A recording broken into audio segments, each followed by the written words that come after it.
Guilty or not guilty. She stood at the bar of justice, a creature wan and wild, in form too small for a woman, in features too old for a child. For a look so wan and pathetic was stamped in her pale young face. It seemed long years of suffering must have left that silent trace. "Your name," said the judge, as he eyed her with a kindly look yet keen. "Mary Aguirre, if you please, sir." "And your age?" "I am turned 15. "Well, Mary," and then from a paper he slowly and gravely read, "You are charged here, I'm sorry to say it, but by stealing 3 loaves of bread.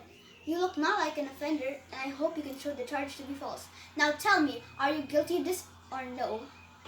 A passionate burst of weeping was at first her sole reply, and she dried her tears in a moment and looked at the judge's eye. "I could tell you how it was, sir. My mother and father are dead, and my little brothers and sisters were hungry and asked me for bread. And first I earned it for them by working hard all day. But somehow the times were hard, sir, and work all fell away. I could get no more employment. The weather was bitter cold. The young ones cried and shivered. So what was I to do, sir? I am guilty, but do not condemn. I took, oh, was it stealing the bread to give to them?" Every man in the courtroom, gray-beard and thoughtless youth, knew as he looked upon them, and the prisoner spoke the truth. Out from their pockets came kerchiefs, out from their eyes sprang tears, out from their old faded wallets, treasures hoarded for years. The judge's face was a study, the strangest you ever saw, as he cleared his throat and murmured something about the law.